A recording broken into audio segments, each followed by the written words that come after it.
hey, you little piss baby. You think you're so fucking cool. That's what I wanted to say. What Nice. did you? Mine was, I am so happy that we finally get to see Gandhi saying the F word, which is a reference to the fact that I looked up that he was Gandhi. He was Gandhi, and he won the Oscar for it. I did not know So he won the Oscar. even better. Nice. So now we finally get to see Gandhi swearing. Hell yeah. Yeah.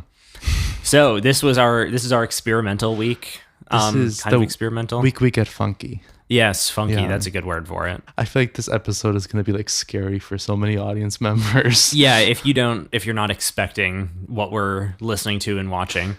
Yeah. Which they're definitely both different. Yes. And I hope this is not your first episode of this podcast. Yeah, we do have a few others beforehand that are more normal and accessible. Yeah. Some would say. So go watch those first or listen. Exactly. There's no video yet. Yeah. Yeah. You can imagine what we look like. What if we did like, okay, I don't condone AI, but if we did like AI versions of ourselves? Yes, of talking. So we have the podcast and then we make like that would be pretty funny to be honest. Our metaverse characters, like our avatars on Instagram. We just like feed the logo. So it gets super cartoony versions of us. And then, there we go. We just go from there. That. We're going 2D animated or 3D animated? What if it like just fluctuates randomly? It just goes back and forth. Yeah. I can see that. Yeah, each episode or just like throughout the episode, it just changes. Just like throughout the episode. Yeah. I don't know. It just, the weirder the episode, the more it changes. I like that. The more normal it is, the more it stays. Be expecting that soon. No, I'm kidding. We'll see if we actually do it. I want to do it. We'll do video at some point for sure. We will. Probably, on YouTube or something. I'm not going to say for sure. Probably. Yeah. Because we have to. And I'll say probably for this AI thing because we're just lazy. So we'll see. Yeah. And I don't care about AI. Yeah. Fuck AI. Fuck AI. Yeah. Stop taking my jobs. Literally all of our jobs. Yeah.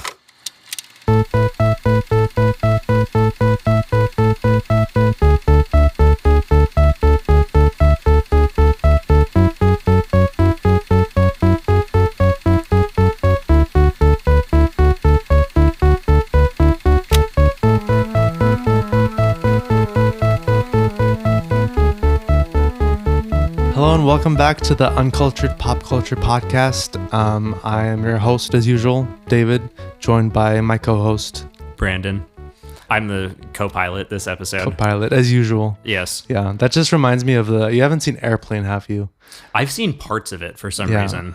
There's a co-pilot bit that I love where it's literally, have you seen it's like the blow up co-pilot? No, I actually haven't seen that. We'll have to watch that. That's a great movie. We have it on the list, so we'll get to it at some point. Yeah, I literally just watched it for the first time like this week. Oh wow. Yeah, and it was so good. Which kind of leads into the what have we watched? What have you listened to? Yeah, what have I listened to? I said last week I was going to listen to Banks' new album. That's right. I did. And? It was definitely an improvement over the last one. It doesn't have the same like bells and whistles of 3. Yeah, that's what I was gonna ask. Yeah, but it's definitely good. And there's a few songs that I'm gonna put in my rotation for sure. Hell yeah. But we should listen to it eventually. Yeah, we will. Once I run out of everything else to listen to. So we're never going to listen to it. No, we will. No, I'm kidding. You know, there's a few, I feel like we need some more foundational texts. I was thinking about that today. No, yeah, that's true. That I feel like I need to get you some more like pop, like music, like popular music, not necessarily like the genre pop, but like popular music. Yeah, like the staples of the genre pretty much. Yeah, because I feel like that also is going to be pretty foundational for understanding what we listened to this week. Yeah, because it's interesting how it builds. Because I was so lost. Okay, I will say. Yeah. But I'll leave that for the next part. Yeah. What have you watched? I saw obviously Airplane, and then I went in the total other direction. I watched Memories of a Murder, which you know Parasite, right? Yes. Same director. Bong Joon-ho. Yeah. This was like his breakout film. It's such a good movie. We're gonna have to add it to the list. I think we have it on there. Okay, I'm pretty sure. Perfect. Because I remember seeing that on your Letterboxd and thinking, I don't think you were supposed to watch that because I think that's one that we have on our list, which doesn't matter. I mean, I'll rewatch it. I don't care. Yeah, it was really good. Did you? Not as good as Parasite, though, I will say. Okay. Parasite is a little bit better. Did you see Mickey 17? Not yet. Okay. I want to. I know some of our friends did, but yeah. I also, another friend of mine, like aside from that group, like out of that group, he saw it and he actually hated it, which I was like, yeah. I saw a it was a review from somebody. Yeah. Like Variety or Hollywood Reporter, somebody like that, saying it was ones. Saying it was really bad. Yeah. So I don't know. I do feel that like his English work is maybe not as strong as his like, as his work in his like native language, Korean. Because I've seen Snowpiercer and it's a solid movie. Like I enjoy it, but it's nowhere near as good as like either Parasite or Memories of Murder, I will say. Interesting. So, I don't know. Maybe it's just like it is what it is. David calls for a foreign director to stick to movies That's in his right. own language. Freaking stop it. We already had Emilia Perez controversy. Oh God. Like people stick to your native languages, man. Who needs to? No, kidding. Obviously, I'm kidding, but I don't know. Like maybe when it comes to directing. Well, I don't know. There's a difference between like directing. Did he write this movie as well? That's true. I don't know. I don't know. I assume no, but I don't really know. Maybe he made the story in Korean and then somebody else wrote it in English, but I don't know. Well, okay. I will say there's a part of it that's like everyone, because when your last movie is Parasite, everyone's expectations are going to be through the roof. So I think that's also part of it. So it's kind of like no matter what he did, he was kind of going to fail. Yeah. And not in the sense like he actually failed, but like, it's not going to live up to it. Right. Like if you have a masterpiece. Yeah, exactly. Yeah. Like what are you going to do? So I don't know. I haven't seen it, so I can't say. But we'll watch it eventually. Yeah. Probably. I'm curious. I don't really remember anything about what it's about, but I remember when I read the log line, I was like, oh, that might be interesting. It looks interesting. I've just heard that like some parts of it are kind of obvious, like in its like themes and stuff. Like I don't want to spoil it, but I have heard that there's a character that's obviously like a representation of Trump. Oh. So okay. Yeah, and people say that it's like way too obvious. So I don't know, but I'm still gonna watch it. It looks interesting. I really like Robert Pattinson. Yeah, I think he's a really good actor. So we'll see. Speaking of Robert Pattinson, I'm so excited to watch Twilight one day on this podcast. Oh yeah, we definitely will. That's gonna be hilarious. Yeah, it's interesting. I've seen parts of it. Yeah, I watched it for the first time like fully this year, and it's so funny. I love that movie. Nice, just for the wrong reasons. Incidentally, Brandon's sister just texted him a poop emoji. Thought I should let all the listeners know this very important information. Yeah, we just had to pause, and then I thought about Bad Baby's boyfriend getting shot because I was editing that episode a few days ago, and I was like, I wonder how he's doing. I love that. Yeah, just like our first running gag. Yeah, there was a great notification I got yesterday. Some woman was angry about a price, so she was trying to fight a manager, and it like the cops got called. Like it was a deal.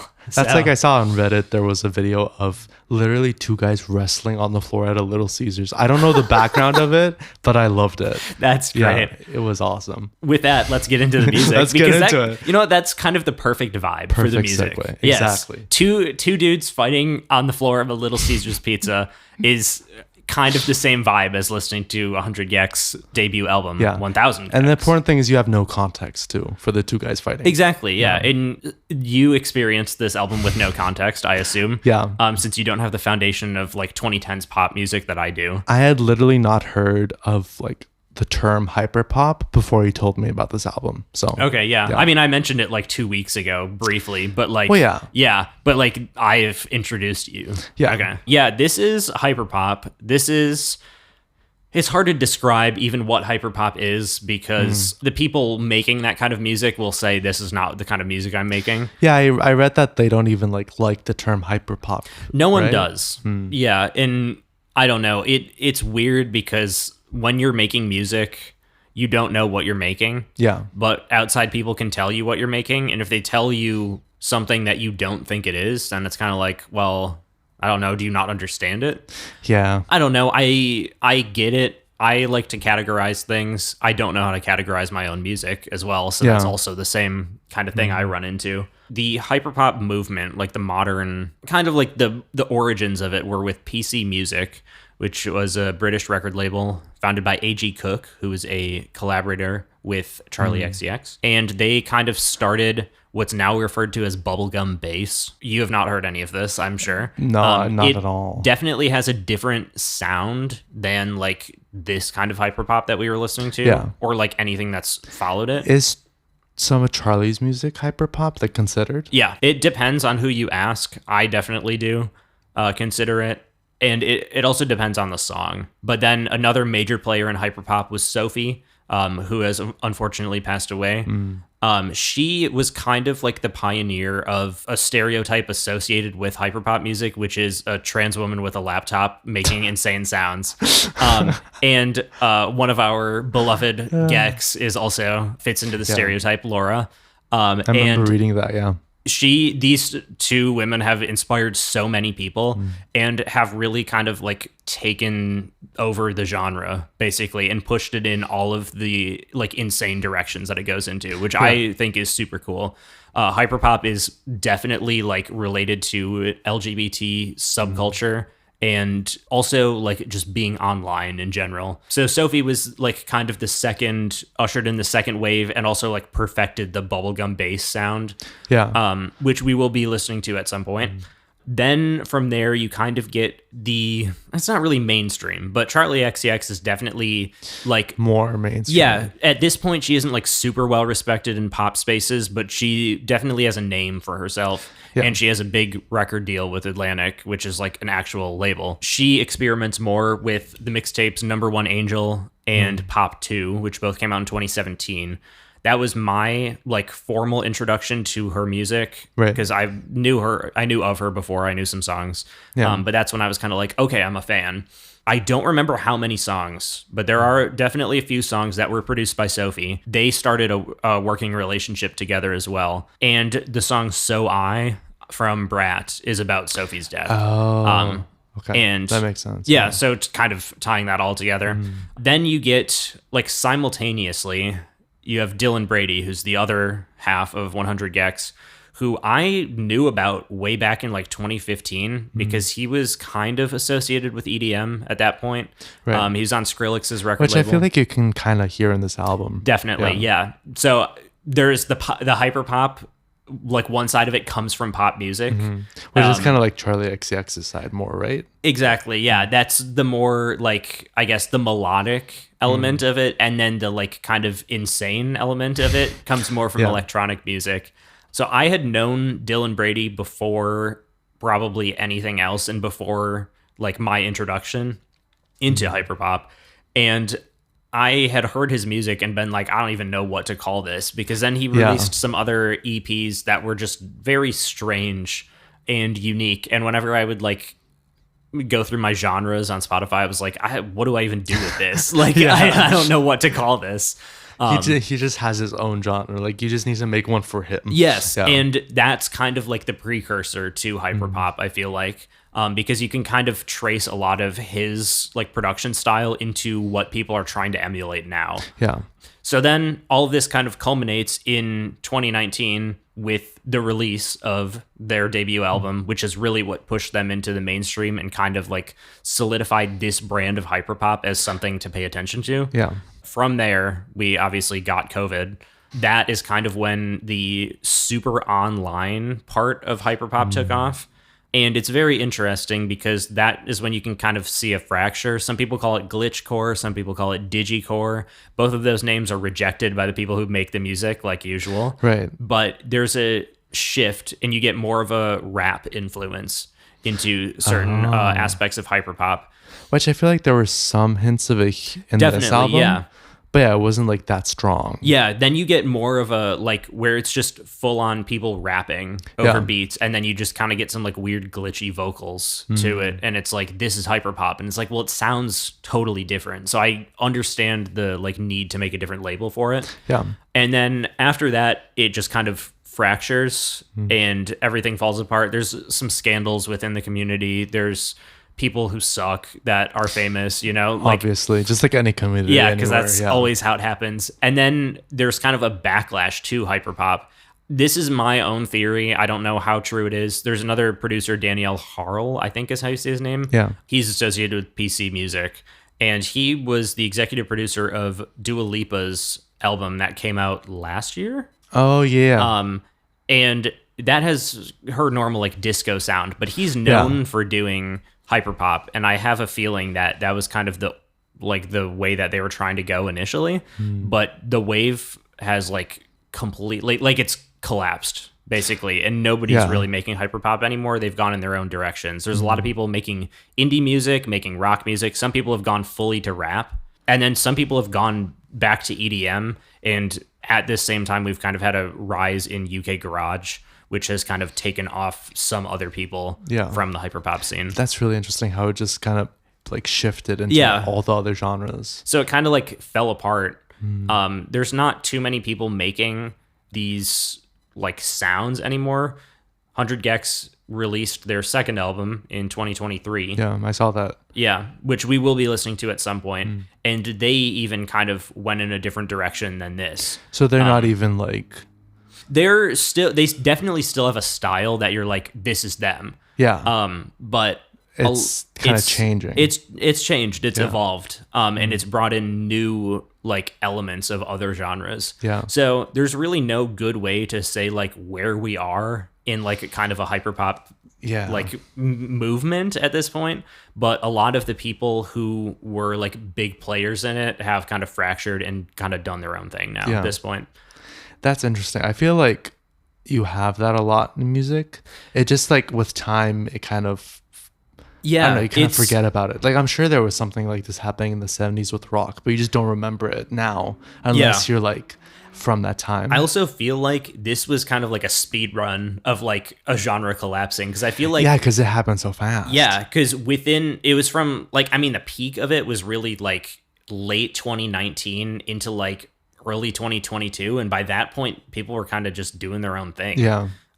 So it's weird because a lot of the artists that are like super online, another thing I should mention is a lot of them were really young at this point. There were a lot of people who were just like actual children making music and like changing the sound of music. It's really interesting, like how you bring up that a large part of it is online, because so much of the music in this album like literally brought me back to earlier 2010s, like online, so like YouTube, like all that kind of like, literally I was like thinking back to that time as a kid, and I was like, wow, like this is what my friends would maybe listen to or something like that. Like, it's very like, it's forward thinking, but it also like takes you back into kind of like the internet's heyday in a way. And like YouTube's big heyday, right? Like early the first 2010s. one. Because I think YouTube's having kind of a moment right now as well. Yeah, it's a very different moment. Like, absolutely, so different. Yeah. It was much more like carefree in the early 2010s. Yeah, it was much more like all over the place. Just like, it wasn't a business yet, you know? Like, I feel like people were just like, oh, this is just a fun new thing to do. Yeah, versus I can post videos with my friends and get famous. Exactly. Yay, that's fun. And now it's like, I have to schedule my content. Yeah, and like, oh, I have to get sponsors and all that. Yeah, all that kind of stuff. Yeah, it's very interesting. But yeah, I don't know how much you read about this album. I read a little bit about it. Not the specific album, I will say. I just looked more into like 100 gecs itself. And I read a little bit about them. And so like that's how I knew that their last album came out 2023. But yeah, I don't know that much. Did you see that they mostly made this album like online? Because I'm not surprised. Laura's I believe she's from Chicago. I know she's living in Chicago at this point.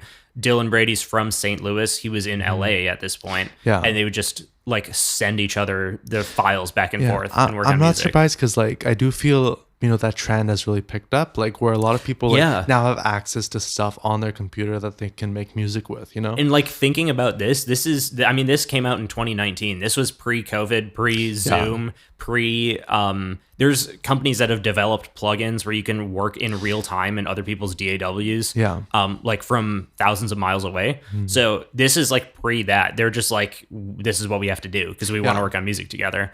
So I find that really interesting. And it kind of like set off the chain of like other people doing this. Yeah.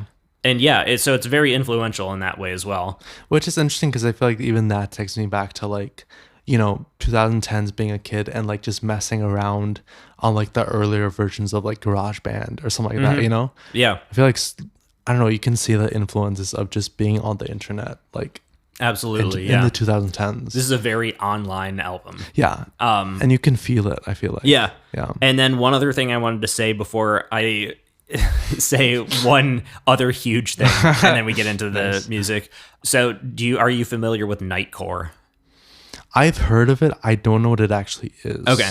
Yeah, basically Nightcore is like when you speed up a song. Sometimes you can put other stuff on it, but that was a big early YouTube thing. Yeah. And the vocals get super high pitched and like I weird. feel like I've heard it for sure. Yeah.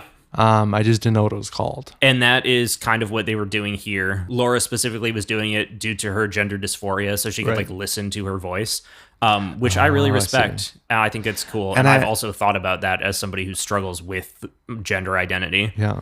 And I read that like, you know, during the time that she was working on this album, you know, like you said, she wasn't particularly like comfortable with her voice. And that like since then she has gotten more comfortable with her voice, which I think is great that, you know, she has. But yeah, that's really interesting to hear.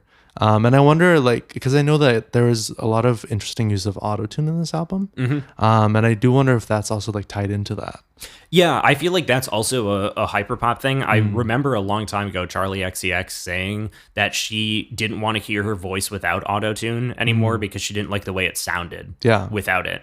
That's and I understand that. I mean, I'm not a good singer. I do it out of necessity. Yeah. But like, it's interesting to think that like that's how you can hear. Yeah, I'm such a shit singer. Yeah. I just don't sing. Yeah, that's fair. And the last thing we'll say before we get into the tracks is, what genre is this? It's hyperpop, but what is hyperpop? So on Wikipedia, they list the genres, and I just want you don't have to know what all of these are, but just to kind of understand, and I know some of our listeners will know what these are: post-dubstep, indie pop, pop punk, trance, chiptune, happy hardcore, hip hop, synth pop, ska, and Europop. And then on Rate Your Music, the primary genre is hyperpop, which is the only primary. And then they have the secondary genres as deconstructed club, emo rap, electropop, trap, digicore, pop rap, bubblegum bass, bro step. So this is an album that is really all over the place. Yeah. And that's the point of it. And that's kind of the point of hyperpop music, is to just do whatever the hell you want. And you can hear like all those elements in it, even none of them is like the main one. Yeah. Which is interesting. Which they've also described this album as genreless, which I do think is correct, but I will still use the label of hyperpop because I feel like that's more of a movement than a genre at this point. It's kind of a scene, if you will. Yeah, more like a way of doing it more. Yeah, it's a mentality. Yeah, like a state of being. Yes, hyperpop is a state of being. Exactly. So, with that, let's get into the album. Let's get into it. Well, let me ask you this. How many times did you listen to this? So, I listened to the whole album once, but based on your recommendation, I did go back and I listened to, I think... I mix up songs so easily, but I think it was I Need Help Immediately. So I did listen to that one multiple times. That's the one where it's just like noises. I don't know. Is that really the one you listen to multiple times? Because it's like not even a real song. No, wait, I'm sorry. That is I listened to Ringtone. Sorry. Ringtone. I mixed it up. I gotcha. Oh, gosh. I was going to say, I Need Help Immediately is an interesting choice for the song to listen to. That was that's like the one that's kind of like an interlude, right? Yes. Yeah, okay. That's one of the Ringtone I listened to. Okay, Ringtone. Because for me, this album took me, and I know the exact number of listens because I've recommended it to friends before. Yeah. It's 6 listens for me to understand what they were going for and to be like, okay, I get it. Yeah. And that's what it's taken everyone I've recommended it to. And it's interesting. I didn't want to say to you, listen to this 6 times in like 3 days. Yeah. So it's interesting because at first I was like, what the fuck is this? And I listened to it more and it kept coming up. At this point, there were a few songs that were in playlists on Spotify and I was like, they just come up and I'd be like, okay. Yeah. I'm starting to understand it now. And it also helps that I have like the foundation. Yeah. Not necessarily the word necessary for understanding this, but it's definitely more of a... It's certainly helpful. Yeah. I have both the EDM background and the like 2010s pop music background to understand like what they're going for. Yeah. So, okay, I will say, as you said that I probably would, I did have like a pretty negative reaction. I didn't like outright hate it, but I was like, this is probably not for me. As you probably said, I would have. Yes. I do wonder how much of that is based off like me not having that background, possibly. Yeah. Because I've never really listened to EDM. I've never really listened to like dubstep, which I know there are some elements of it here. Yeah. some of the songs like I did like more, but I do feel like those are the ones that were closer to pop, like more typical pop, something like Ringtone. Yeah. And I think with more listens, it's like some songs like Ringtone, I would listen to, but it definitely would take time. Yeah. I'm also and repetition. Yeah, I was thinking about this earlier too, of like it would be interesting to revisit this after we go through like listening to other things. Yeah. I don't know. Listening back to it, it is pretty weird. I forgot how weird it was. Yeah. I don't know if I have another thing that's as weird as this that I like that I actively enjoy listening to. There's some other stuff where it's like... You're going to have to find some more weird stuff. Oh, yeah. There's definitely like songs that I can give you, but like a full project where it's like experimental and strange. I think it's interesting because we will also listen to their second album, which I think is simultaneously more accessible and less accessible at the same time. Yes. Yeah. Because they kind of get more into their niche of like weirdness. But then there are some songs on it where it's like, okay, I understand this. This is like a rock song, or this is a pop song. Yeah. Or this is like a novelty comedy song. Yeah. So exactly. It's interesting. I will say, before we jump in, something that I did realize by listening to this album is that I don't like vocals where you can hear the auto-tune. Interesting. I realized that about myself. And it's like obviously like 99% of singers do use auto-tune like nowadays, but it's like I realize I prefer the ones where you can't really hear it. And this isn't like a personal thing with like this album or like either member of 100 gecs. It's just I think overall I realize that like it's not for me, which does make me wonder, about like other artists that also use it.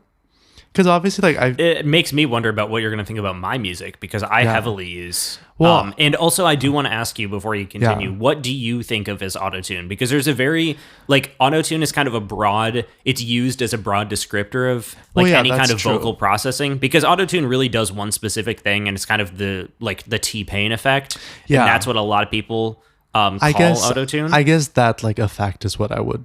Okay, call. So you're not. I don't know. You're not as you fuck with the weird vocals more, like the high pitched stuff, or do you include that into the like something that you don't necessarily like? I feel like maybe I need to listen more to like. I'm just curious because I want to know what you. But I'm also like I don't know if I fully understand like what I like and don't like so far. Okay, I got you. Yeah, like I feel like I probably need to like listen to it more. But like, for instance, like the way it's used in this album, I'm not the biggest fan of. Okay. And I feel, do you remember like when Cher released like that? I don't remember what song it was, but it was like the Do You Believe in Love after whatever? Yeah, and it was like the first big use of autotune, like where people were like, oh, you can hear the autotune. I feel like that too, I'm just not like, it's not for me. Interesting. Okay. That will definitely be a point of disagreement because I absolutely love autotune, and I think it turns the voice into an instrument, which is more how I view it versus a like way of delivering information, I guess. Which is interesting because like, I don't know, a part of it for me could be the fact that I'm also just used to music like that was made before autotune was before computers thing, before computers ruined rock music. I'm an old man, so I don't know, it could be part of that, like the fact that I'm not used to it, because like honestly, like maybe if I went back and listened to that Cher song, I would be like, I don't, what's the problem? But I don't know, like I just haven't had enough experience with it. And that was also before I started listening to more pop, where, you definitely do have like auto-tune, even if you can't always hear it.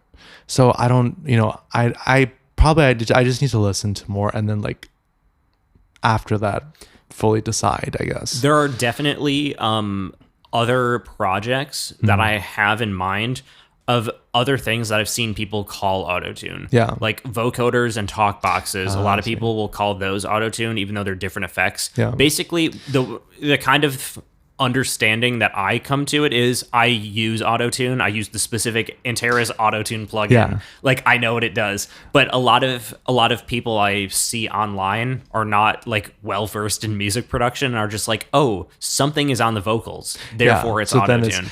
So I will say like that is kind of me, because I just don't know what it is. Yeah.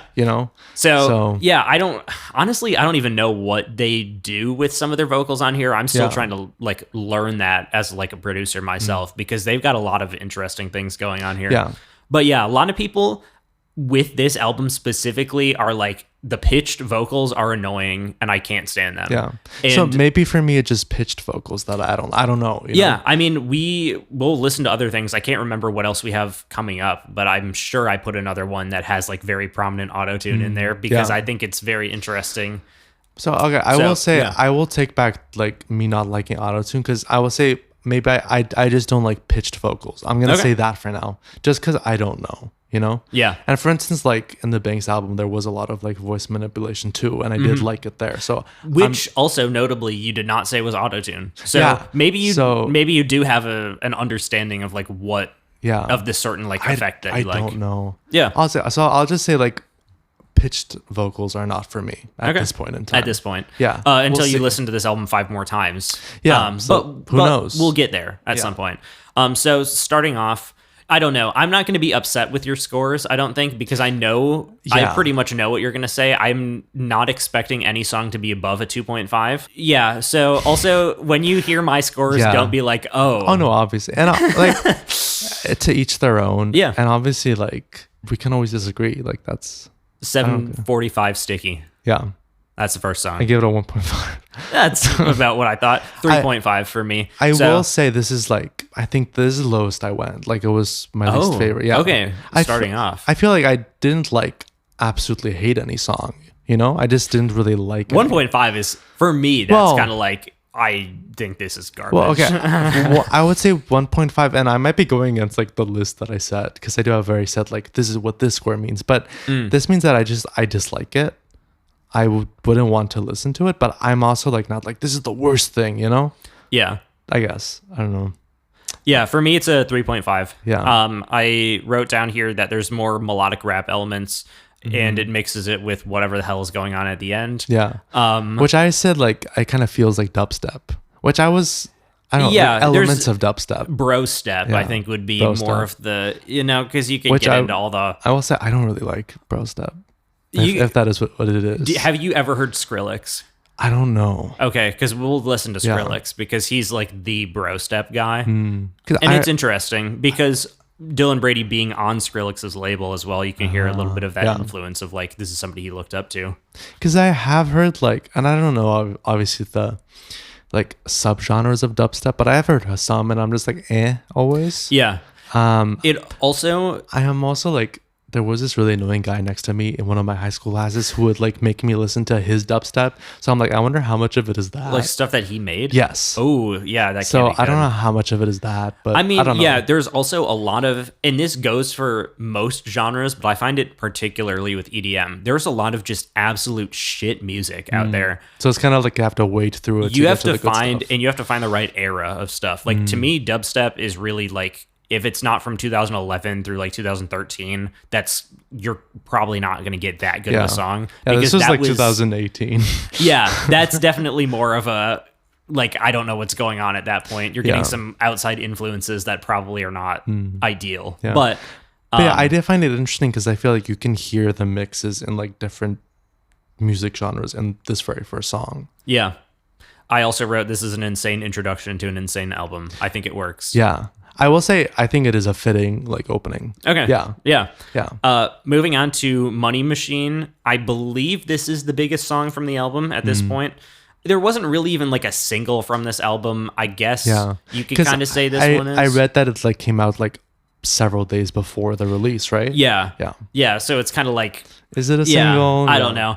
Also, at this point, they had released one EP and nobody really knew who they were. Yeah. And this song sort of like shot them up. This is definitely the one. A bigger audience. Yeah, this is definitely the one that has caught people's ear the most. And a lot of it was negative with the intro. People were like, oh my God, this is so stupid. Yeah. I read some of the reviews on Rate Your Music, and a lot of them were like, this is like, annoying stuff like that. Yeah. Yeah. It's interesting. Which is interesting because as you said, this was one of like the albums that like sort of helped kickstart, the hyperpop genre and whatever you want to call it. Yeah, it's a very maximalist, and it's not taking itself too seriously. Yeah, which can be annoying at sometimes. And I like I've heard plenty of bad hyperpop music because it's leaning too far into one element of like what I enjoy with it, where some people will go way too jokey with it. Some people will go way too far into the like abrasiveness.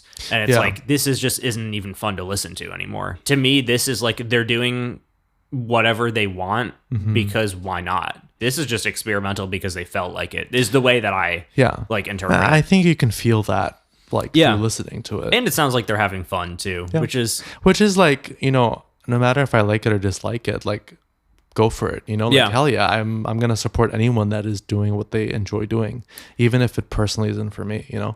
What did you rate this song? I rated the song a 2. Oh wow. I did like think it was a step up from the first song. Do you want to react to mine? 4.5. Wow. I love this song. This is so high. Is this your highest rated song? It's tied. Yeah. This is the song that got me into them. This is not the first song I heard by them, which we'll get to later. This is, to me, the most Dylan Brady sounding song. It That's sounds interesting. Yeah, he also has a remix of Blame It On Your Love by Charlie XCX, which I didn't realize how like similar they sounded, and they came out kind of around the same time. It's interesting because this is kind of the style that he had at this point. It was interesting because I did notice like at least what I think are elements of hip hop. Yes. Does a lot of his music have those elements in it? It does sometimes, yeah, because he's produced for a lot of rappers as well. I see. So like there's no real way to kind of like pinpoint what either of these people do with their music, you know? Yeah. But they, you know, the influence from like every genre is there. Also, I wanted to say I'm not doing the writers or producers on any of these songs because it's all just the two of them. Yeah. They're credited. Which I feel like fits into like the fact that it is, you know, just people on the internet, you know, using the internet. Yes. Yeah. This is the most iconic song, I think. Most well known from this album. Yeah, I think it has the most streams, but this is definitely the one where, like, if you played this song, people would be like, oh, yeah, that's 100 gecs. That's what I associate with them. Right. Even if they didn't know, like, who they are necessarily or listen to their music, this was a moment on TikTok when people discovered this and were like, oh, my God, what is this shit? And that was, like, wasn't that pretty close to the time when TikTok kind of entered the market here? It's weird because I also wasn't on TikTok at first. It took me a while to get, like, on there, and I saw it happen in 2020, like the summer of 2020. Which so it would have been a full year after. Everyone's at home, everyone's stuck, you know, at home. So yeah. I also wanted to read 2 quotes that were on Genius here. These, I believe, are both from Laura. They're just signed as 100 gecs. I believe this is her saying these. When I was thinking of Money Machine, I wasn't thinking of the actual gun-looking one or the counter either. I was thinking of an ATM. I don't know what a money machine is. It did not hinder me writing. It did not hinder me writing the chorus to not know what a money machine was. And then the other one is big boys, big trucks. Me and the fellows are coming with a bunch of trucks, and they're huge, 750s, and I'm flexing right now. I just thought that would be a cool, intimidating thing that's not that bad. It's not a bad thing. It's an image. I'm riding on the backs of this beefcake, and they're and they're on each other's shoulders, and you're in the way, and I'm feeling clean. Yeah. So it's very much that, like, you know, whatever. Yeah. And I like that attitude. Next up is 800 Decibel Cloud. Gave this a 3.5. I give this one a 2. Oh, wow. I feel like I was pretty consistently like in the 2s. Yeah. Yeah. This one could be listed as industrial hip hop. Really? That's what it says on Rate Your Music. I don't know. I wrote down 2 things. How is it that huge? Like, just the sound of, I mean, 800 decibels that's not humanly possible. Like, you will die if you your hear ears that. would just explode. Exactly. Yeah. I think the loudest sound ever was like 180 or something like that, or 200. Like, so 800. It's like insane. A sonic boom at that point. Exactly. Yeah. But they managed to make this song sound massive. And I also wrote down, boys, shut the fuck up, where's the weed at? Which is apparently what they're saying at the end. I don't know which one of them is saying it, but there's like that weird, like, metal kind of guttural growl. Well, you know what's interesting about this song? I liked the quieter parts more than the louder parts. That's fair. Yeah. Which is interesting. I feel like that was just like the whole album for me. Like the quiet parts, I was like, this is interesting. But then the louder parts, I was like, eh. Yeah. I don't know. I like a good loud part. Yeah. Next up, we go on to I Need Help Immediately, which is the kind of like transition, if you will. And I wrote down, how do I even rate this song? And is it a song? It sounds like a bunch of ideas you'd start and then give up on because none of them hit the right way. A panic attack in song form. Yeah. Yeah, I wrote, like, to me, it kind of felt like someone experimenting with the buttons on the computer, kind of, you know? Yeah. Which I feel like kind of, I don't know, it fits the vibe. It's like no one in their right mind is putting this on an album, but they did, and I respect that. Yeah. I did not give the song a rating because I don't feel the need Should I not give it a rating either? It's up to you. What did you have? I had just a 2.5 because I felt like the best song of the album. So far. Well, actually, that's the highest I went. I figured. Because I was like, for me, like, if it was on the radio, I wouldn't turn off the radio, you know? This on the radio is crazy. I know. But, well, this song specifically on the radio is crazy. Because it's... I need help immediately. Please do something. Yeah, this is the highest I did go for the album. This and one other song. Yeah. Which I assume is ringtone, but you don't have to say anything about. It is ringtone. Okay. I'll just go ahead and say it. Yeah. The next song we have is Stupid Horse. Mm-hmm. This was the first song I heard from them. This was on a few playlists. That's interesting. On Spotify. I said it's low-key a ska song. I rated it a 3.5. I gave it a 2, too. Okay. 2. I feel like I noticed there was less distortion in this song than some of the previous videos, which I did kind of like. I felt like it was kind of more relaxing than the previous songs. In a way, I understand what you're going for. It did remind me, like, this was for this specific song, and I did do this for several ones, but I did write for this specific song that, like, it reminded me of like something you might hear on like YouTube in the 2010s, you know? Yeah. Like, I've like one of those YouTubers that were just making whatever they wanted and putting it on YouTube. It kind of like reminded me of that. Yeah. And that's where I started to first notice like this kind of internet, like on the internet trend. I want to read the Genius description as well.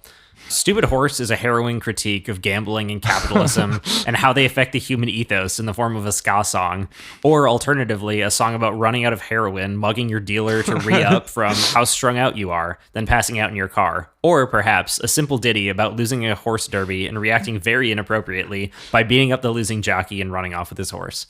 This also fits the vibe of like what they're going for. If people like... Nobody's taking this too seriously. Yeah, it means whatever you want it to mean. Yeah, it's just a vibe. It's the thing that's going on. The next song we have is, I'm going to say I Would Never Stop You. Yeah. You got the X's in there. You got the underscores. The first thing I wrote for this song was that the title scared me.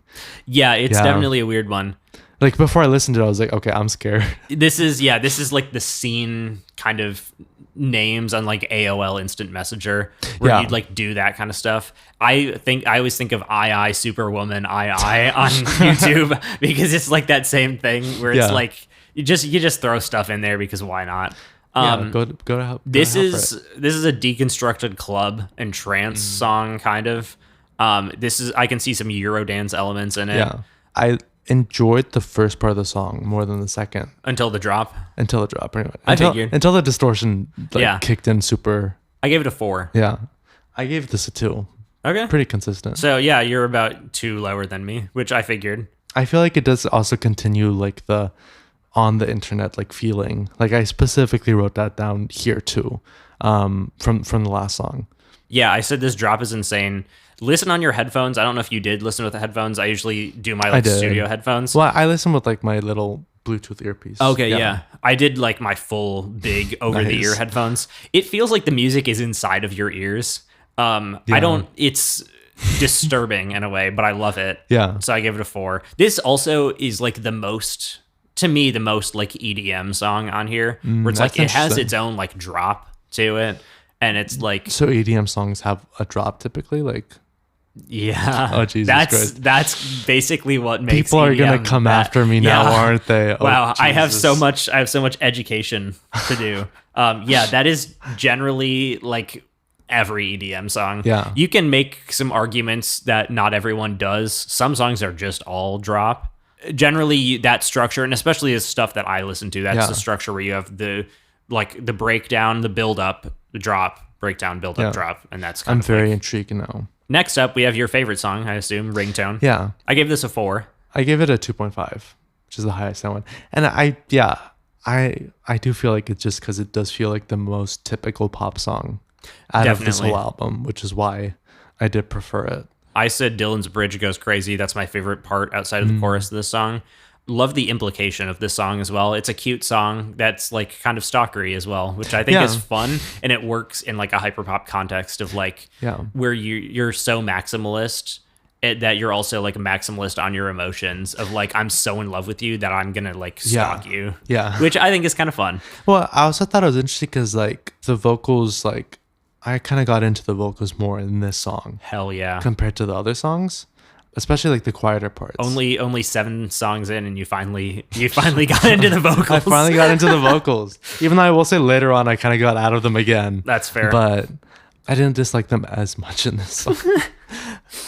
I feel so mean. I don't know. Yeah, I'm sure you'll hate a movie too. There will be stuff that we don't like. That's true. That's fair. At this point, I am the voice of reason. No, I'm kidding. Okay. I like this too much to be the voice of reason. I feel like the voice of reason is like, this is all right. Yeah. But I'm like, no, I don't want to say it's life changing, and I don't want to ascribe like something so huge to an album like this. But when this came into my life, I was kind of like, shit, I can do this. I can do music that sounds weird, and that's okay. Your life was like returned to you. Yes, exactly. Yeah. I was born again. I am so intrigued to hear your music now, I will say. I was baptized at the 100 gecs tree in Chicago. You were poured over with like the distortion. Yes. Yeah. Yeah. The tree also has a Wikipedia page if you didn't see really? that. The tree from the album cover. I'm so intrigued. It's in, I think, Des Plaines, Illinois.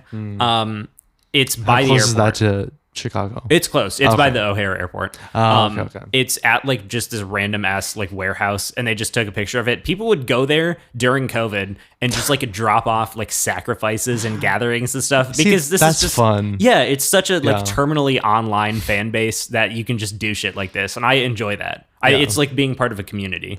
Yeah, that's fun. The next song we have after Ringtone is Gek Gek Gek. I also said that this title scared me too. Yeah, that's fair. Yeah, this is like I Need Help Immediately to me. It's not. I don't consider this a real enough song. Therefore I can't rate it.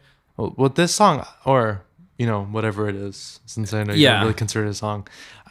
The beginning, like I was expecting like unbridled like craziness from the beginning, but it started off so calm. It's really not as crazy as some of the other things. Yeah, and then I feel like later, like it does kind of kick into it a little bit more, but yeah, it's not as crazy as like the opening song or something like that. Yeah, or one of the ones we'll get to. Yeah, there's a remix of this from the remix album, which I haven't even brought up yet. They did a remix album in the summer of 2020 called 100 gecs and the Tree of Clues.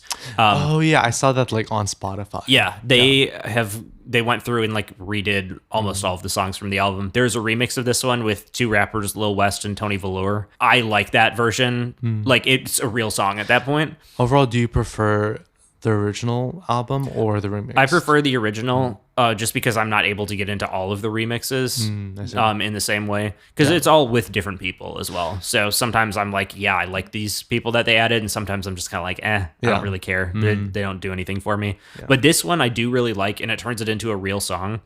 And Tony Velour has a few songs with Dylan Brady as well outside of the 100 gecs. And then also I wanted to point out there are only 58 gecs in this song. Should have been more. Yes, which in the remix, I believe there are more because the beat becomes them saying get, get, get, get, get. I'm surprised that there weren't like 1,000 gecs. Yeah, their second album is called 10,000 gecs. Like they're gonna. Yeah, the next one. A lot more. The next one, I assume, which will be coming out in 2027, if we're keeping the 4 years between albums, that'll be 100,000 gecs. Yeah, and probably still only 10 songs, but. Yeah, it's a very short album. It's short. It's only like 26 minutes. Yeah. Something like that. Which I think also benefits it because it's like, all right, you get in and you get out and you don't have to, for somebody who doesn't like it, you don't have to suffer through more, which I would like more, but that's what the remix. And that's what the next album is for. Yeah, exactly. 4 years later. We have the second to last song, Hand Crushed by a Mallet. Which is also a 2 for me. 4.5. Yeah. I love this song. This tied with the second song. Yes. I like this one. It's probably my favorite melody out of the album. This was my favorite song from the album for a long time. This was the one that I like put in my rotation where I was like, I'm going to listen to this outside of the context of the album. Right. And I wrote on here 3 times across these songs, which there's one extra bonus song, which we'll talk about. This has one of the greatest snares in the history of music. It's weird and I love it. And I have ripped it for my own use. I feel like I didn't even notice it. I could go back and I mean, it's a big like music production kind of thing, a take about the song, but I love it. It's weird. I will say I did literally write down, and this could be so wrong, but I did literally write down, how is this similar to EDM?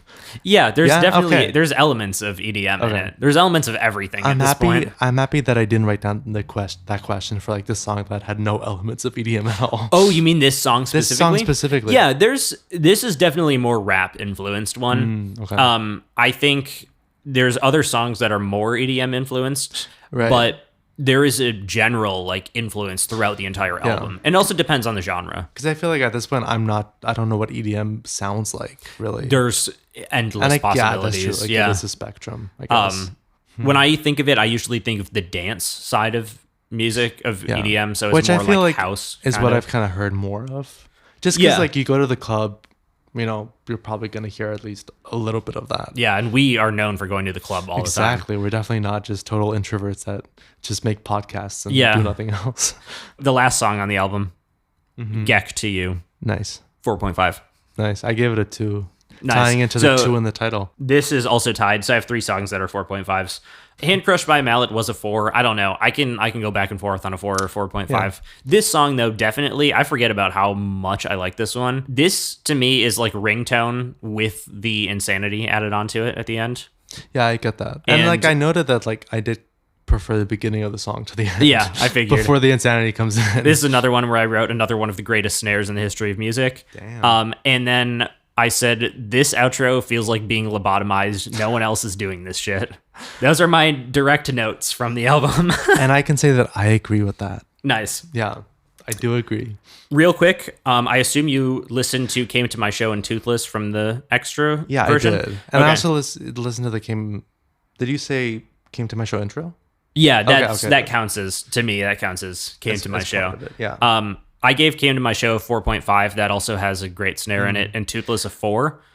Yeah, I gave Toothless a 2, and I gave Came to My Show a 2.5, actually. Nice. I preferred it to a lot of the songs in that album, actually. I think that one is a lot more accessible. Yeah, I feel like it is kind of, I don't know, closer to what I've heard. Yeah, those are from the remix album. I treated them as like deluxe songs, essentially. Yeah. Because they're still in the same vein, and they're both from the Minecraft show that they did. Which they also did a Minecraft show? They did a Minecraft show. Which shout out! Wow. I listened to this album a lot in the summer of 2019 while I was playing Minecraft because my computer that sounds really interesting. Yeah, my computer was sent to Apple to like fix the battery or something. It took them 4 weeks to do that. Jesus Christ. So I just didn't have a computer. So I was using our like the family PC in the basement, playing Minecraft and listening to 100 gecs. I would say that's so funny because like Minecraft is so known for having, you know, like that calm music while you're playing, and then you put on 100 gecs or 1,000 gecs and it's like the total opposite because it's like, it very much is unbridled craziness. Yeah. Came to My Show uses the Jack U snare, which you don't know. That's Skrillex and Diplo. They had a song with Justin Bieber called Where Are You Now, which I'm sure you also don't know, but it was big. Yeah, I don't know. And I did note that for the Came to My Show intro, it felt like the theme song. I'm not saying it is like that theme song, but it feels like it should be the theme song for a show like Don't Hug Me, I'm Scared, which I don't know if you've ever seen it. Yeah. But I feel like it fits the vibe of it's definitely like an animated show like that. Yes. Yeah, it's weird and it works so well, I think. I forgot to mention that Toothless also samples Alone by Marshmello. Which is an EDM classic. I had no idea. This was like Marshmello's song where everybody was like, wow, he's going to be so good. And then he just wasn't really, which, that's a bummer. You know, there's different takes on that. I don't really hate anything. I hate a few people, which I won't name yet. We'll talk about them when we get there. And maybe I won't name them ever because maybe I'll meet them someday and they'll actually be super nice. That's true. There's a few people's music that I'm just like, God, kill me. The last song that I wanted to talk about specifically is the remix of Ringtone, which features Charlie XCX, Rico Nasty, and Kiro Bonito. I gave it a 2.5. That being said, I much preferred it to most of the songs in the album again. Yeah, this one is also a 4 for me. And I said... Same as Ringtone. Charlie XCX, I said, makes this better. I figured you would say that. I think Rico Nasty is amazing on this, and this is probably one of the best verses in her career, along with her big, like, Dylan Brady-produced song, iPhone, which came out in the summer of 2020, and is a hyperpop classic. I feel like I've heard that song. I have told you about it. I don't think you've heard it, but I think I've told you about it. That's how I've remembered that. Okay. Yeah, and to me, the thing I wrote down on here is it replaced me listening to the regular song, which now that I'm going back, I'm kind of like, wow, the regular song is really good still. Something stuck with me about the remix.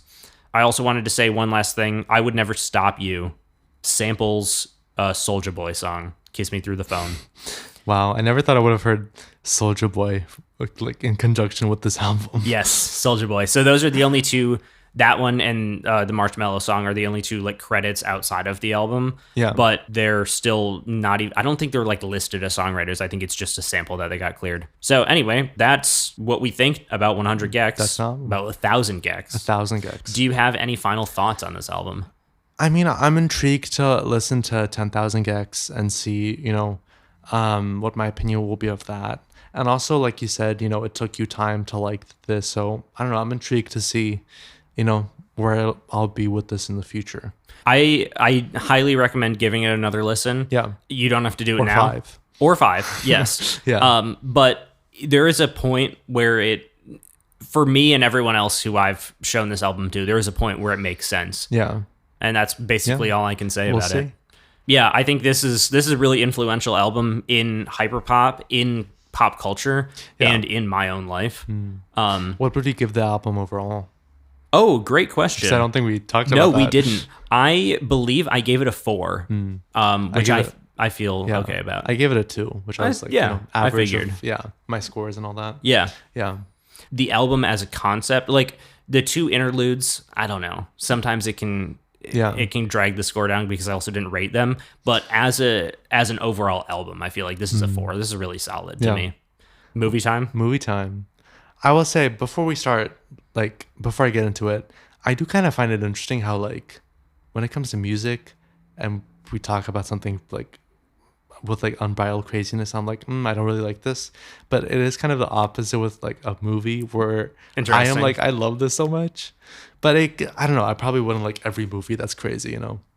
But yeah, let's get into it. The movie we watched this week is called Sexy Beast. It is. Which does make it kind of awkward to Google it sometimes. Yeah, I don't know. Well, like at least like I remember the first time I searched it up on YouTube, a lot of weird videos came up. You're finding furry content or what? No, it just I don't remember. But pretty much like on YouTube you have to do Sexy Beast film. Okay, interesting. I don't I don't know. I feel like I don't know. Maybe my Google knows me. It knows you too well. That they know I'm not going to be looking at certain things. I will say that's for private browsing. That's true. The last time I did like look up the movie on YouTube was a while ago, so maybe they've like changed that. I don't know. Or maybe there's new Sexy Beast content. Exactly. That is also Sexy Beast, Sexy Mr. Beast. I don't know. I just thought of that right now. I was like, Don't put that image in my head, please. Yeah. Yeah. That's going to be his next Amazon show. Oh, God. I thought he like isn't even allowed to be with Amazon anymore because of like all of the things that he's done. Well, they lost so much money on that show, too. Do you think he's killed somebody before? I could see that. Okay. I could see that. This is not slander. This is not meant to start a discourse or anything. I just saw a meme about that today, and I was kind of like, I will say not like, I hope this isn't slander, but I feel like his eyes are kind of lifeless. I don't know. I'm not going to say anything. I'm not going to levy any accusations, but you know, you can think about it. That's up to you. Talking about it so we don't get litigated. The movie. Yes, directed by Jonathan Glazer, his first movie. I know nothing about this man. I didn't even look him up. I know like a little bit about him, and obviously I did some research. But yeah, he's British. He mainly, even I think to this day, like works in commercials and like music videos, but because he's only made 4 films, and this came out in 2000. That's right. We did look at that because there were like 6 years between films a few times. Yeah, and like he has continued working in like the commercial and like music video world since, and his most recent film came out last year, which was or the year before. I don't remember like what the exact one is because they base it on when it goes to festivals. So sometimes it doesn't come out until like a year later. But it was, Jesus Christ, I literally forgot the name, even though I love the movie. I'll think of it later. But he won the Oscar for best. No way of knowing what it is. There's no way. The internet does not exist in our world. But yeah, he won best adapted screenplay for it. So I'm very happy because it is a really, really good film. But yeah, written by... The Zone of Interest. That's right. I've heard good things about this. Yeah. But yeah, written by Louis Mellis and David Scinto, cinematography by Ivan Bird, which I think it has great cinematography because I felt like I was in Spain getting sunburned throughout this whole movie. Editing by John Scott and Sam Sneed, music by Roque Banos, Uncle, and South. Yes, which Uncle with a K. I saw that in the Uncle credits. With a K. And I was like, I've never heard of this. Yeah. So I don't know like if they wrote like specific music for it, like if all of them did, or if it's just like songs they took or something.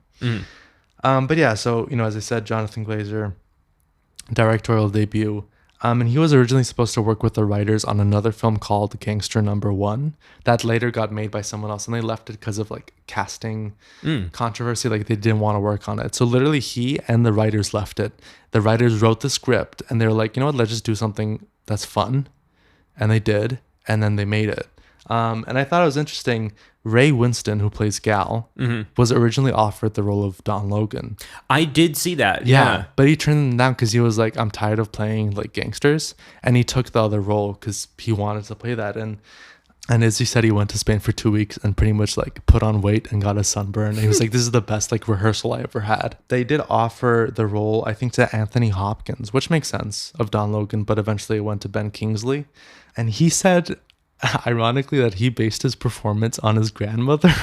Oh, wow. Which I'm just like, what? Like, I want to kind of meet his grandmother, who I'm sure is not alive anymore. Yeah.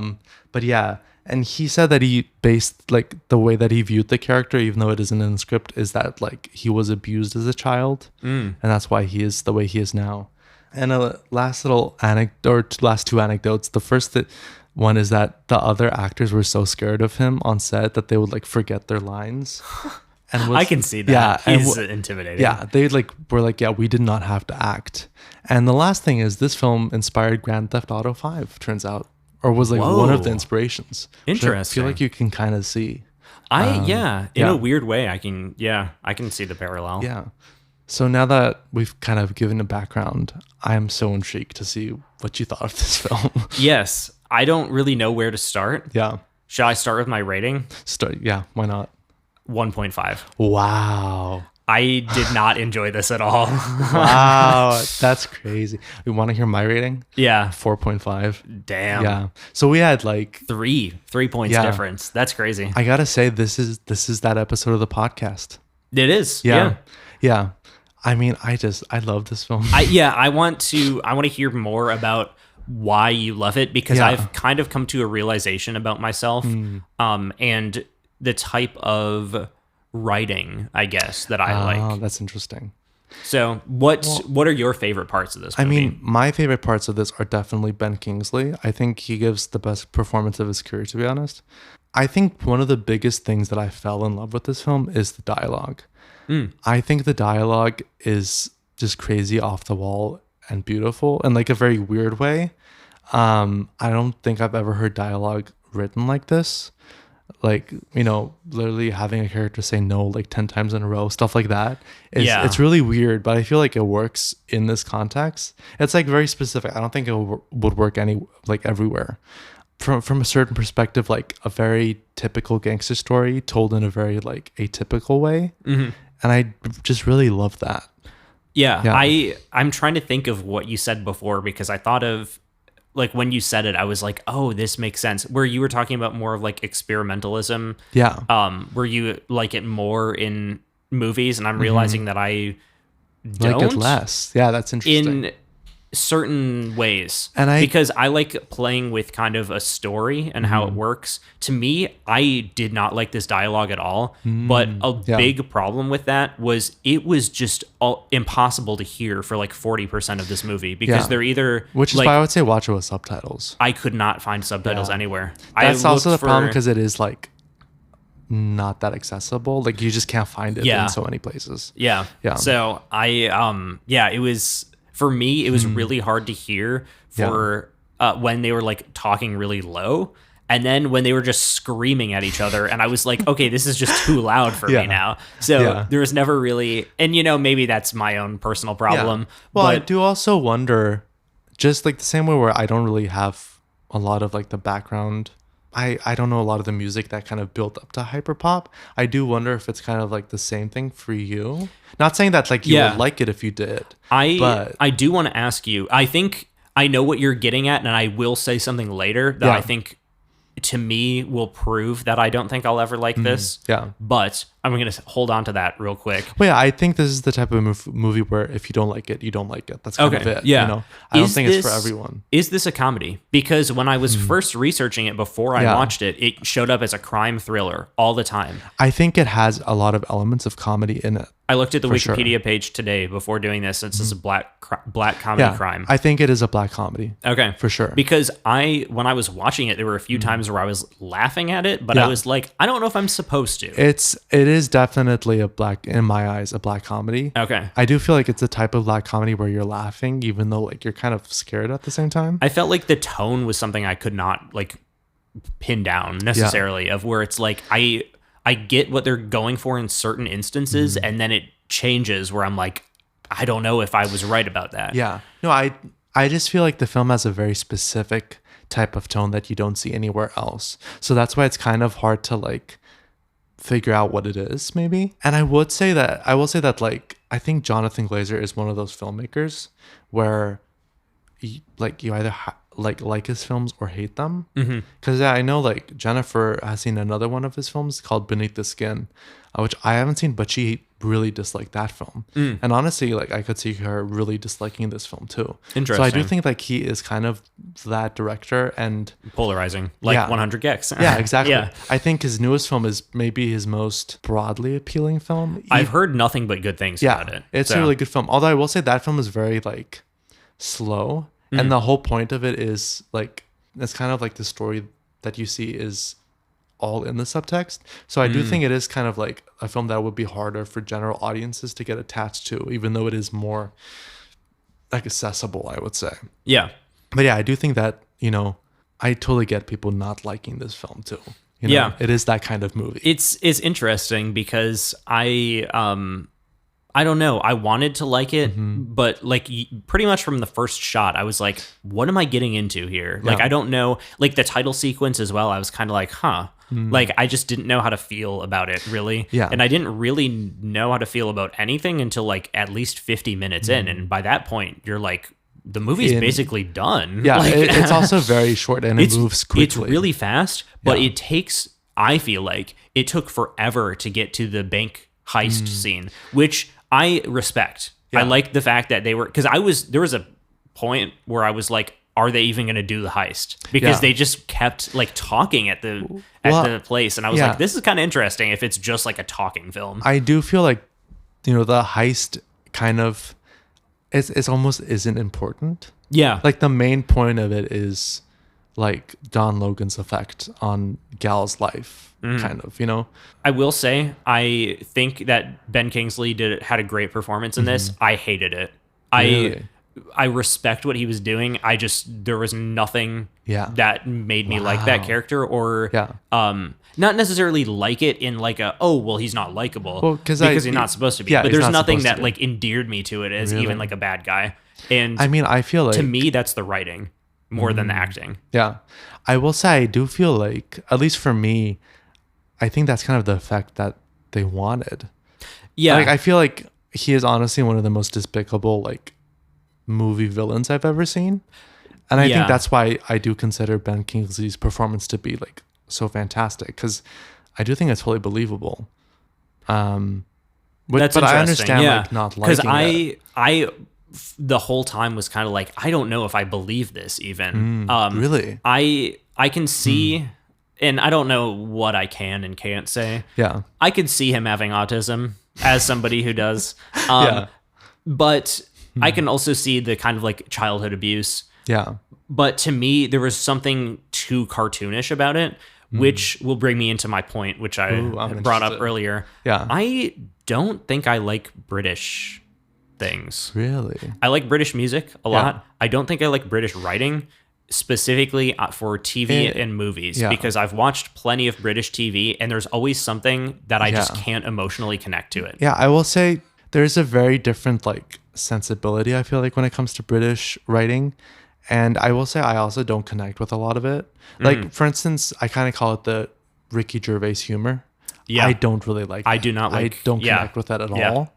That being said, like, you know, something like this I do love. And I think that there is a lot of, there are a lot of British movies that, like, are closer to, like, you know, maybe American style. Yeah. I think it just, there are some that, this is definitely like something that only could happen in Britain to me. Exactly. And there's like when I say British things, I don't mean like, oh, I fucking hate British cinema, because I've watched some and it's pretty great. There's just this certain type of like British humor and like kind of social commentary that I just don't enjoy. I do feel like that is very specific to like their humor. Like I feel like it is very different from American humor. Absolutely. And I agree that like in a lot of cases I really dislike it. Here, like this type of black comedy I do love.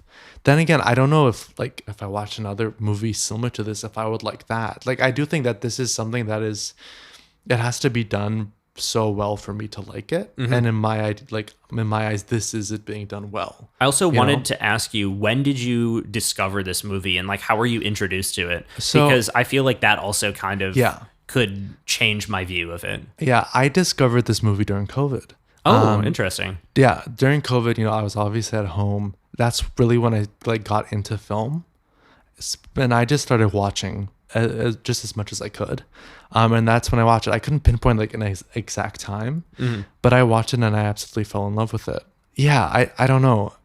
I can't pinpoint a specific time, to be honest. That's fine. I mean, just as long as like, I don't know. I was just curious of like when you were like, if this was something you were introduced to when you were like 10 years old or something that, you know, like, which is crazy as a concept. It was definitely during COVID. And I will say, I do feel like this is one of those films that like, unfortunately can speak to like teenagers in a bad way, where they would, you know, it's kind of like the Fight Club, you know, like the similar thing where they're like, which you haven't seen. Which I haven't seen, but I do know like how a lot of people view it. Or like American Psycho, where everyone's like, I want to be like him, which is like, no, that's not the point of the movie.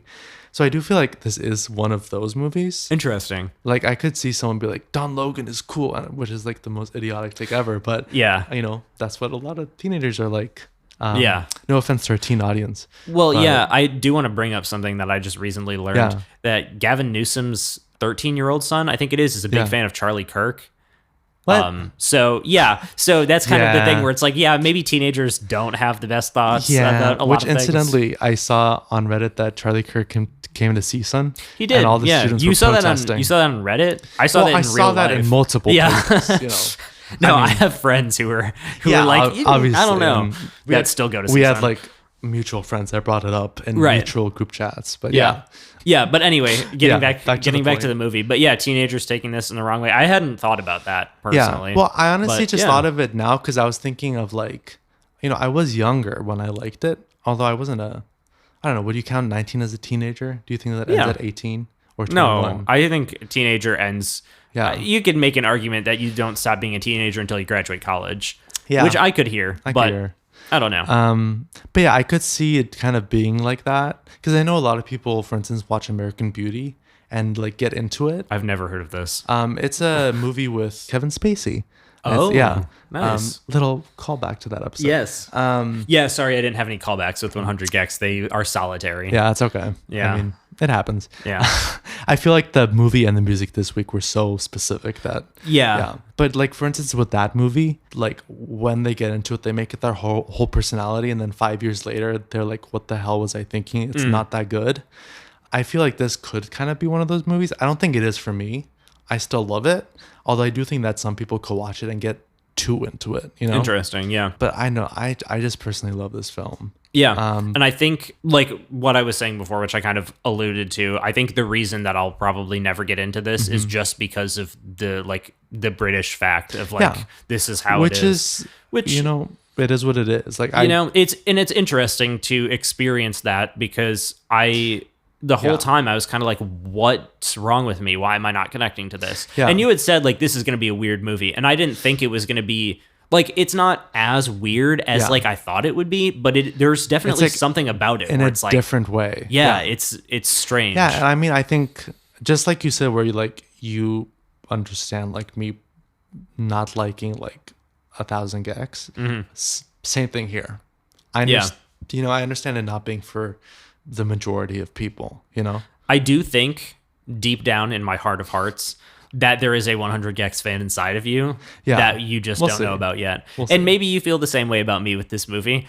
Yeah. And honestly, maybe for me to like this movie, it's understanding other movies that are in this kind of similar British vein. I mean, yeah, I could see that. Well, the thing is, I haven't seen that many British films myself. Okay. I would say maybe seeing more gangster films and seeing some of them more like typical gangster films. Yeah, because I do not have that background at all. So that would be interesting. Because I do feel like this is like, it takes that genre and then turns it on its head in a way.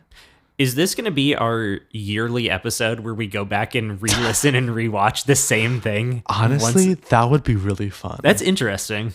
I think, I mean, obviously there's time to like decide. Yeah. But I think that would be fun. Yeah. Yeah. To check in and see if we hate it more. Exactly. Yeah. Our scores just keep going down until it gets into the negatives. But tell us, audience, if you're interested in that. I'm going to do 5 stars for every single 100 gecs on. Yeah. Yeah. I'm going to do -5. Yeah. Yeah. I don't know. There was just something about it. And maybe I have to think more about what it is besides it having this kind of British sensibility about it. Which we'll have to discuss in our second episode on these. The forthcoming second episode. Yeah, there we go. Do you have any other thoughts? I don't really have any other thoughts. I was like very intrigued with what you're gonna think. Yeah. But yeah, I'm not surprised. Like it is, I don't know. It's a movie that's 100% not for everyone. Yeah. Which I feel like this is kind of the theme of this episode. Yeah, it's an episode that's not for everyone. Although everyone should listen to it. Obviously. Yeah, exactly. Tell your friends, please. Yeah. Reddit, leave us a review. Yeah, we actually forgot to say that. Leave us a review. Follow us on Instagram. Yes. Spread the word. Yeah, and all of this information will be in the description as well. Exactly. But yeah, this is for real now. We've locked in. We have a backlog of episodes, and we're gonna start putting them out now. So, and now we've officially started disagreeing. So yes, we started disagreeing. We have our impassioned debates. Yeah, we are real podcasters now. Exactly. Yeah. The only thing left to do is to build up a big audience and then immediately pivot into right-wing grifting. Like I said last week, that's what we have to do. That's where we're headed. Yeah. So somebody pay us millions of dollars. I mean, that's all I'll say. Yeah. Millions of dollars, I can do what you want. We'll start selling hats too at that point. Ooh, yes, we should sell hats. Our new right-wing logo on it or something. Yeah. Yeah, I like that. And with that, see you guys next week. See you guys next week.